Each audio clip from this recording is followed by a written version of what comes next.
Hey BCom and BBA students. Looking for FY UGP classes for BCom and BBA. Looking for summarized notes. Need university updates and exam preparation methods. Do you want all this for free?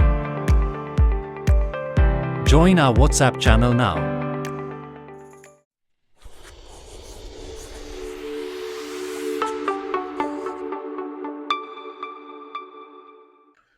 Okay, welcome to Study Board.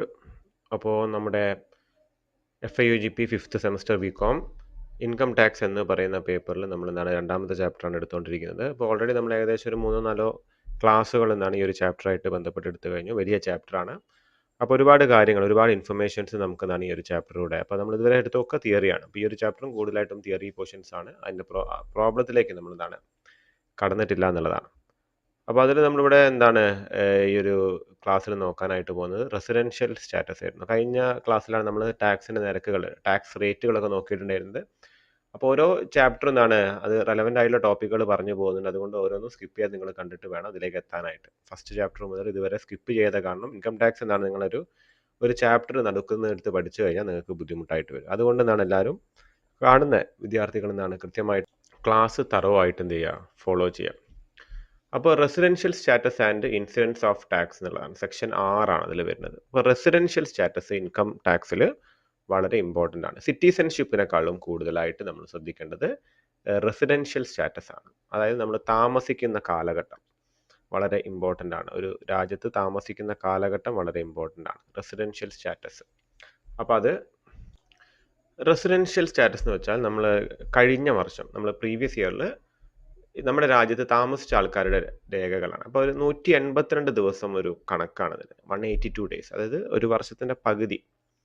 അപ്പോൾ അത് നിന്ന ആൾക്കാർക്കാണ് എന്ത് വരിക, കൂടുതലായിട്ടും tax വരിക. അല്ലാതെ ചില ആൾക്കാർക്ക് ചില ഇൻകത്തിൽ ടാക്സ് ഇളവുകൾ വരും. അപ്പോൾ അതാണ് നമ്മളിവിടെ നോക്കുന്നത്. അപ്പോൾ അതിന് മീനിങ് നോക്കാം. Residential status determines and assessees tax liability in India. ഇന്ത്യയിൽ ഒരു SSCയുടെ, എല്ലാ വ്യക്തികളും അല്ലല്ലോ, ഇപ്പോൾ നമ്മൾ നാട്ടിൽ വെറുതെ ടൂറിസ്റ്റായി കറങ്ങി നടക്കുന്ന ആൾ ഇവിടെ പൈസ ചിലവാക്കുന്ന ഒരാളാണെങ്കിൽ അയാളത് നമ്മൾ കണക്കാക്കേണ്ട കാര്യം. ഇവിടെ വന്ന് പൈസ ഉണ്ടാക്കുന്ന ആളാണെങ്കിൽ അയാളുടെ റെസിഡൻഷ്യൽ സ്റ്റാറ്റസ് അത്യാവശ്യമാണ്. അപ്പോൾ SSC ആണെങ്കിൽ അയാളുടെ ടാക്സ് രേഖകൾ അല്ലെങ്കിൽ ഇൻകം രേഖകൾ ഇൻകം ടാക്സ് അതോറിറ്റീസ് പരിശോധിക്കാൻ വിധേയനായ ഒരാളാണെങ്കിൽ, SSC ആണെങ്കിൽ അയാളുടെ റെസിഡൻഷ്യൽ സ്റ്റാറ്റസ് അത്യാവശ്യമാണ്. It is decided for every എല്ലാ പ്രീവിയസ് ഇയറിലാണ് റെസിഡൻഷ്യൽ സ്റ്റാറ്റസ് ഡിസൈഡ് ചെയ്യാം based on the person stay in India. അപ്പോൾ സിറ്റിസൺസ് അല്ല, നമുക്കറിയാം, നമുക്ക് ഒരുപാട് NRIs ഉണ്ടല്ലോ, നോൺ റെസിഡൻറ്റ് ഇന്ത്യൻസ്. അവർ ഇന്ത്യൻ സിറ്റിസൺസ് ആണ്. അപ്പോൾ ദുബായിലൊക്കെ വർക്ക് ചെയ്യുന്ന ആൾക്കാർ അവർ അവിടെ സിറ്റിസൺഷിപ്പ് അധികം നോൺ അറബ്സിന് ഗൾഫിൽ വളരെ കുറച്ചേ കൊടുക്കുള്ളൂ. മറ്റ് നമ്മൾ യൂറോപ്യൻ രാജ്യങ്ങളിലൊക്കെ പോലെ. അപ്പോൾ ഗൾഫിലൊക്കെ ഒരുപാട് NRIs ഉണ്ട്. അത് നോൺ റെസിഡൻഷ്യൽ ഇന്ത്യൻസ് ആണ്. അല്ല, അവർ കഴിഞ്ഞ വർഷങ്ങളിൽ, അതായത് അവരെ നോക്കുമ്പോൾ ഓരോ വർഷം അവർ ചിലപ്പോൾ 0 ഡേയ്സോ അല്ലെ ഒരു മാസം, ഒരു 30 ദിവസമൊക്കെ രാജ്യത്ത് ഉണ്ടാവുള്ളൂ. ബാക്കി അവർ വിദേശത്താണ് ഉണ്ടാവുക, അല്ലെ, നമ്മൾ അവരെ പ്രവാസികൾ എന്ന് വിളിക്കും.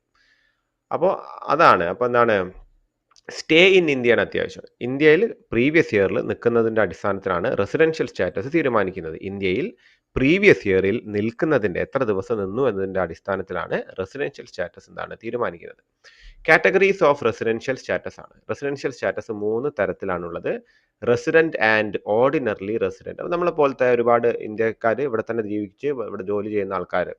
റെസിഡൻറ്റ് ആൻഡ് ഓർഡിനറിലി റെസിഡൻറ്റ് ഉണ്ട്, ROR. Resident but not ordinarily resident, RNOR. പിന്നെ നോൺ റെസിഡൻറ്റ്, NRും വരുന്നുണ്ട്. അപ്പോൾ റെസിഡൻഷ്യൽ സ്റ്റാറ്റസ് തീരുമാനിക്കാനായിട്ട് നമുക്ക് 2 കണ്ടീഷൻസ് ആണ്. ബേസിക് കണ്ടീഷൻസും ഉണ്ട്, അതുകൂടാതെ അഡീഷണൽ കണ്ടീഷൻസും ഉണ്ട്. അപ്പോൾ അതിൽ ബേസിക് കണ്ടീഷൻസ് നമ്മളിവിടെ നോക്കിക്കഴിഞ്ഞാൽ ഇതിൽ ഏതെങ്കിലും ഒരു കണ്ടീഷൻ സാറ്റിസ്ഫൈ ചെയ്താൽ മതി. അപ്പോൾ ബേസിക് കണ്ടീഷൻ സാറ്റിസ്ഫൈ ആയി എന്നുള്ളതാണ്.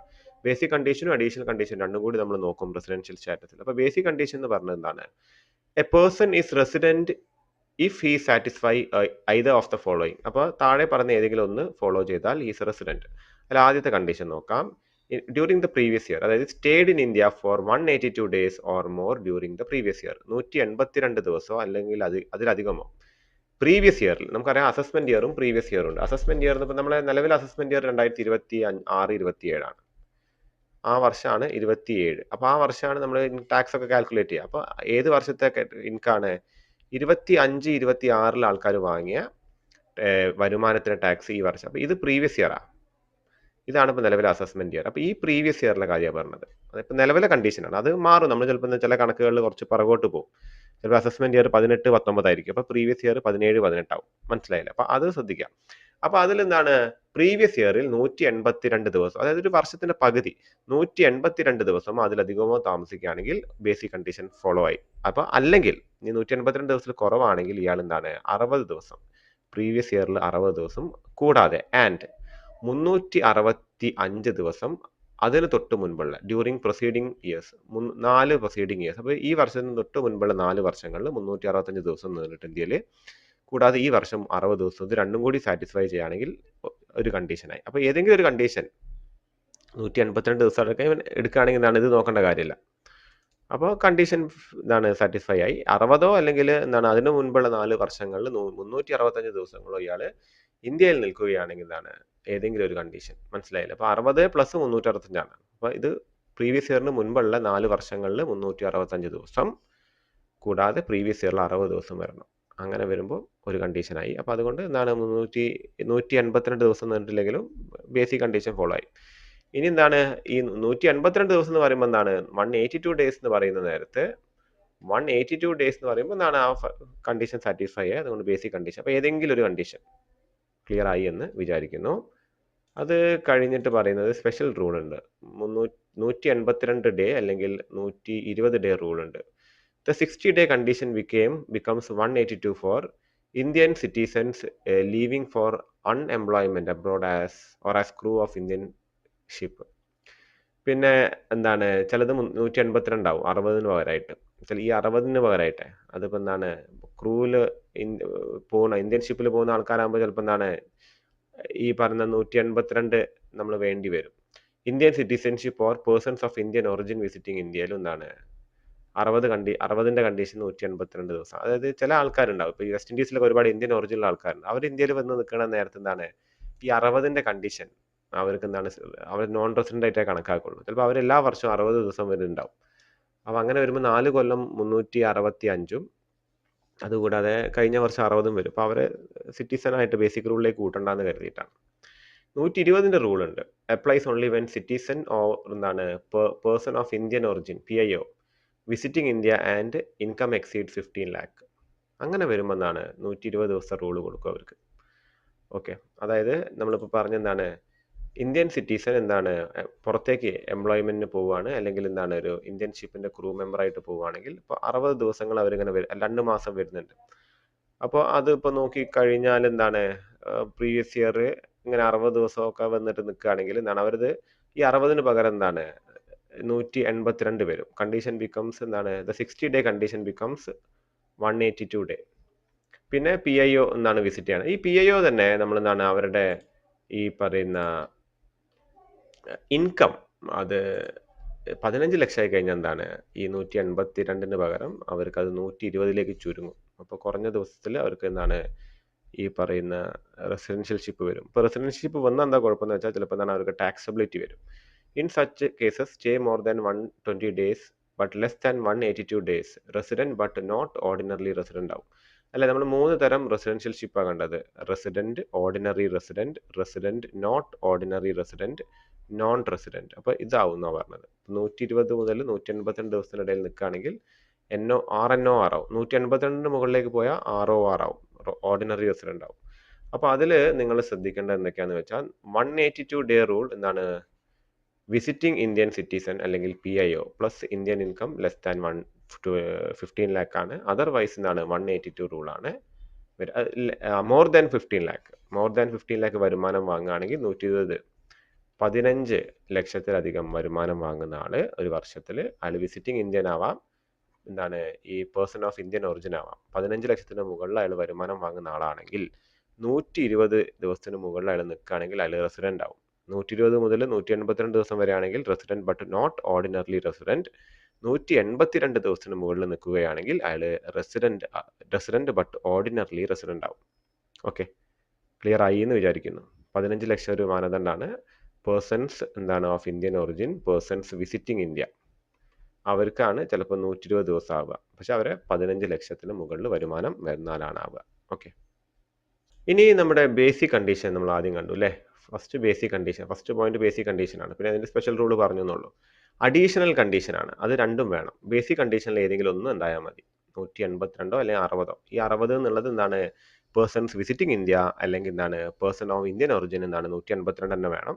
അതുകൂടാതെ 365 അത് അവർക്ക് എന്താണ് ഒരു എക്സംഷൻ കൊടുക്കുന്നതാണ്. പക്ഷെ അവരുടെ ഇൻകം 15 ലക്ഷത്തിന് മുകളിലാണെങ്കിൽ ഈ 182ന് പകരം അവർക്ക് എന്താണ് 120 ദിവസമായി മാറും.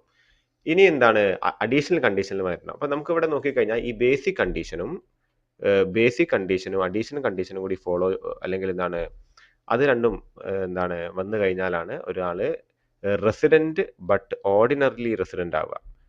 ബേസിക് കണ്ടീഷൻ മാത്രമാണ് സാറ്റിസ്ഫൈ ചെയ്യുന്നതെങ്കിൽ എന്താണ് resident but not ordinary resident ആണ്. രണ്ട് കണ്ടീഷനും സാറ്റിസ്ഫൈ ആവുന്നില്ലെങ്കിൽ നോൺ റെസിഡന്റും ആവുകയാണ് ചെയ്യുക.